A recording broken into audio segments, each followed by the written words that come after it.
पिछले आपको बताया था कि फर्स्ट पार्ट के 5 पार्ट थे, उनको आपको सॉल्व करके दिखाया था। अब आपको इसी कंटिन्यूएशन में जो 1 मार्क्स के आपका सेकेंड, थर्ड, फोर्थ, फिफ्थ और सिक्स, ये 4 क्वेश्चंस आपको करके बताते हैं। अब देखिए सेकेंड क्वेश्चन है, if cos 90 minus theta is equal to sine 3 theta minus 50, then find the value of angle theta। यदि cos 90 minus theta equal to sine 3 theta minus 50 डिग्री, तो थीटा का मान ज्ञात है। तो अब आपका यह है cos, यह है आपका cos 90 minus theta equal to sine 3 theta minus 50 डिग्री। ये डिग्री है और यहां ये थीटा है। तो हमारा ये है कि थीटा की वैल्यू क्या होगी। आप ट्रिग्नोमेट्री का मेरा बेसिक कंसेप्ट देखेंगे तो उसमें आपको मैंने बताया है, यदि कोई कोण 90 या 270 डिग्री से ऐड करते हैं तो ट्रिग्नोमेट्रिकल रेशियो चेंज हो जाते हैं। साइन का कास हो जाता है, कास का साइन हो जाता है, और चिन्ह जो है आपका कोऑर्डिनेट के हिसाब से चेंज होता है। तो आप उस वीडियो में देखिए तो आपको लिंक मिल जाएगा वो बेसिक कंसेप्ट। और आज ही मैंने डाला है डॉक्टर राकेश कुमार सिंह ASCSA में, तो वहां ये कंसेप्ट मिल जाएगा। तो उसके अकॉर्डिंग ये देखिए 90 से एंगल ऐड कर रहे हैं, सब्ट्रैक्ट कर रहे हैं, और 90 माइनस थीटा आप जानते हैं कि फर्स्ट कोऑर्डिनेट में आएगा, क्योंकि यहां एंगल 0 से 90 के बीच में है, और फर्स्ट कोऑर्डिनेट में सभी रेशियो पॉजिटिव होते हैं। तो cos 90 माइनस थीटा को हम लिख सकते हैं साइन थीटा, और यहां भी साइन का रेशियो है। तो ये एंगल साइन, क्योंकि दोनों साइड इक्वल का साइन है तो दोनों का साइन सेम होना चाहिए, तो थीटा इक्वल टू हम लिख सकते हैं 3 theta minus 50 degree.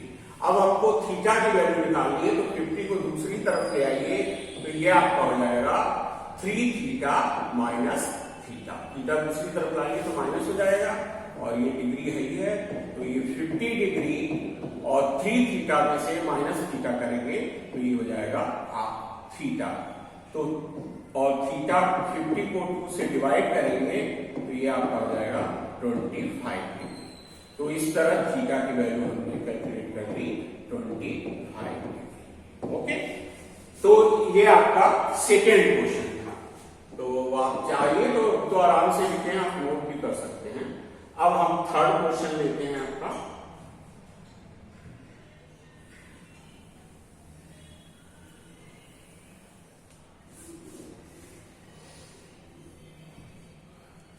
Third question आपका है, यदि थीटा इक्वल टू 4/3 तो 3 sine theta plus 2 cos theta upon 3 sine theta minus 2 cos theta का मान ज्ञात कीजिए। तो यहां आपको थोड़ा सा सोचना है, क्योंकि आप जानते हैं sine theta upon cos theta होता है tan theta. Sine theta upon cos theta बराबर होता है tan थीटा। तो यहां हमको वैल्यू tan के फॉर्म में दी है, तो जो ये एक्सप्रेशन है 3 sine theta plus 2 cos theta upon 3 sine theta minus 2 cos theta, इसको आप tan के फॉर्म में बदल लें। तो tan के फॉर्म में बदलने के लिए 3 साइन थीटा और plus 2 cos theta upon 3 sine theta minus 2 cos theta. तो tan बदलने के लिए हम क्या करेंगे, न्यूमरेटर से cos थीटा कॉमन ले लेंगे।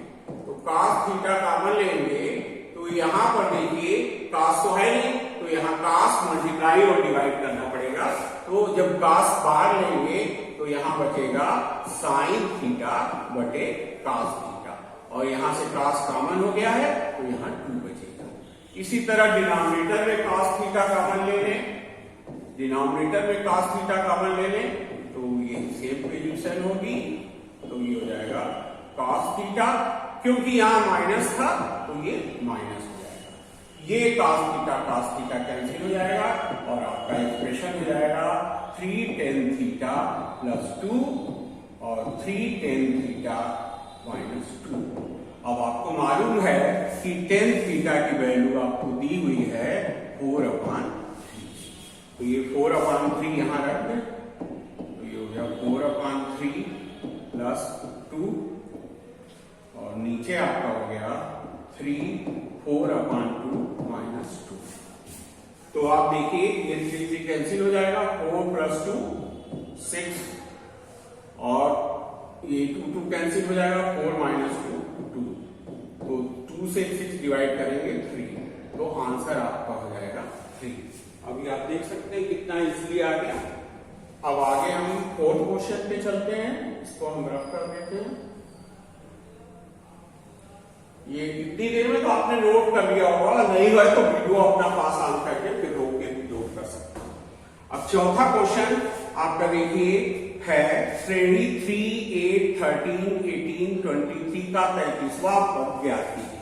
अब आपको देखिए दो पदों का अंतर यहां बराबर है, 8 और 3 का अंतर 5, 13 और 8 का अंतर 5, 18 और 13 का अंतर 5, और जब सीरीज में अंतर होता है तो वो समांतर श्रेणी होती है, वो आपकी समांतर श्रेणी होती है। तो ये आपकी श्रेणी है, इसका आपको निकालना है समांतर श्रेणी का 33वां पद। ये तो पता चल गया कि पदों का अंतर बराबर है, तो ये एक समांतर श्रेणी है। तो ये समांतर श्रेणी क्या है, 3, 8, 13, 18, 23, ये आपकी समांतर श्रेणी। अब इसका प्रथम पद तो 3 दिखाई दे रहा है और हमको इसका 33वां पद निकालना है, 33वां पद निकालना है। तो इसके लिए पहले सर्वांतर पता करना पड़ेगा, और सर्वांतर आपको बताया है 2 पदों का अंतर होता है। कोई भी 2 पदों का अंतर अगर समान हो तो चेक कर ले कि अंतर समान है कि नहीं। तो 8 माइनस 3, 13 माइनस 8, आगे और भी देख सकते हैं 18 माइनस 13, तो हर जगह अंतर आपका 5-5 आ रहा है, 5-5 आ रहा है। तो इसका मतलब ये श्रेणी समांतर श्रेणी, और समांतर श्रेणी के nवां पद का फार्मूला होता है a मतलब प्रथम पद, n-1 पदों की संख्या और d। तो यहां पर प्रथम पद 3 है और आपका पदों की संख्या 33वां पद निकालना है, तो पदों की संख्या 33 है और ये 1 और d आपका 5। तो ये आपका हो गया 3 और ये आपका हो गया 33 में से 1 गया 32 गुणे 5 और 3 और 5 से गुणा करेंगे तो 5 दूनी 10, 5 दिया 15, 15 और 1 16, 160 हो गया। इन दोनों को ऐड करेंगे तो 163। तो ये आपका आंसर हो गया, ये श्रेणी का 33वां पद। अब आपका 5वां क्वेश्चन है, 5वां क्वेश्चन है वो आपको करके बताते हैं।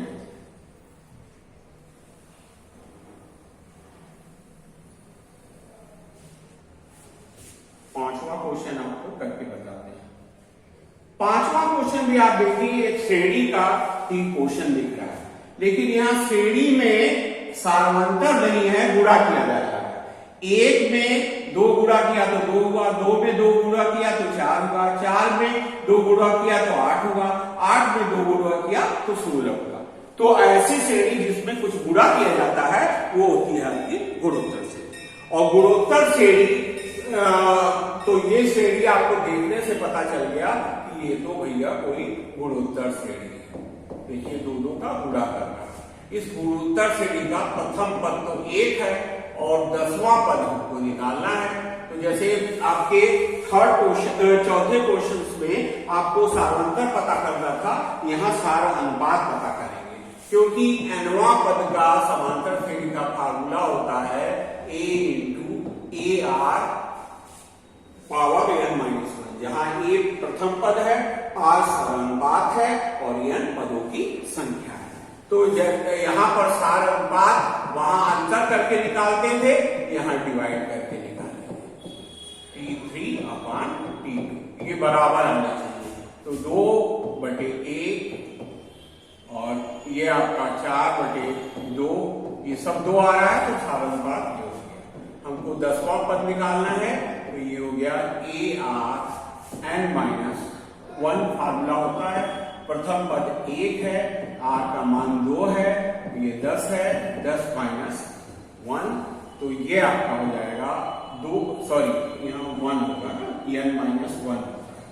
तो ये देखिएगा ऐसे जल्दी की गलती हो जाती है। तो ये आपका क्योंकि n-1 तो ये हो गया 2 की पावर 9। अब आपको ये भी याद होगा बाइनरी डिजिट में अगर कंप्यूटर पढ़ा होगा कि 2 पावर 10 की वैल्यू होती है 1024। तो ये सब थोड़ा थोड़ा याद होना चाहिए आपको। 2 की पावर 2 होता है 4, तो 2 की पावर 9 इससे 1 2 से भाग दे दें तो ये आपका आ जाएगा 2 × 10 1 2। तो 2 पावर 9 की वैल्यू हो जाएगी 512। तो ये आपका आंसर हो जाएगा गुणोत्तर श्रेणी। तो अब ये आपका हो गया 5वां क्वेश्चन। छठा क्वेश्चन बिल्कुल चौथे जैसा है। छठा क्वेश्चन जो है आपका बिल्कुल जो ट्रिग्नोमेट्री का दूसरा क्वेश्चन तीसरा था बिल्कुल उसी तरह है। तो आप थोड़ा सा सोचिए तो इसको आप कर सकते हैं। बस इसमें कन्वर्जन पूरा निकालना पड़ेगा। साइन A स्क्वायर को लिया है 4/5, तो इसका मतलब 4 लंबकोश अनुपात और ये 5 आपका कर्ण बता रहा है। तो 5 कर्ण बता रहा है और लंब बता रहा है आपका यहां, लंब बता रहा है यहां। तो यहां जब निकालेंगे तो ये हो जाएगा 5 का वर्ग, क्योंकि आपको 5 का वर्ग और 4 का वर्ग, तो ये हो गया 25, ये हो गया 16, तो ये हो गया 9। तो इसका मतलब आपका ये आधार हो जाएगा 3। अब आपको लंब पता चल गया, आधार पता चल गया, कर्ण पता चल गया, तो कोई भी रेशियो निकाल सकते हैं। तो ये वैल्यू है, रख लीजिए और सिंप्लीफाई कर लीजिए। 3 cosec A - 10A upon 2 cos A - 4 10A। देखिए कोसेक होता है साइन का उल्टा, इसका मतलब कर्ण बटे लंब। तो ये आपका हो जाएगा 3 × 5/4। 10A होता है लंब बटे आधार, तो ये हो जाएगा 4/3। अब आपका cos होता है आधार बटे कर्ण, तो ये हो जाएगा 3/5। 4 और 10 होता है लंब बटे आधार, तो 4/3। अब इसको आप इतना कैलकुलेशन तो कर देंगे। 5 × 15/4 - 4/3, यहाँ हो जाएगा 3 दूनी 6/5 - 16/3। अब इसका कैलकुलेशन कर लेंगे और सिंप्लीफाई करने पे ये आपका आंसर होगा। तो इसको तो इतना तो जोड़ घटाना आप कर सकते हैं। तो इस तरह हमने 6 क्वेश्चंस आपको कराए और पूरा पेपर आपको लोड कर देंगे, उसको करिए। कोई दिक्कत हो तो आप जो है आस्था थ्रू के चैनल हमसे आगे के भी क्वेश्चंस पूछ सकते हैं। टोटल 17 क्वेश्चन आते हैं। तो आपके वीडियो में हमने 1 से लेके 6, 1 के 5 पार्ट थे और ये 6 क्वेश्चन कर दिए। तो आगे हम लोग इस तरह मिलते रहेंगे और भी आपके टॉपिक लेते रहेंगे। आस्था चैनल में शैलेंद्र प्रताप सिंह का जो चैनल है उसमें आपके बहुत सारे क्लासेस हैं जो आपके बोर्ड के लिए भी लाभदायक होंगी। तो इस तरह हमने 2022 का पेपर हल करने की कोशिश की। धन्यवाद स्टूडेंट।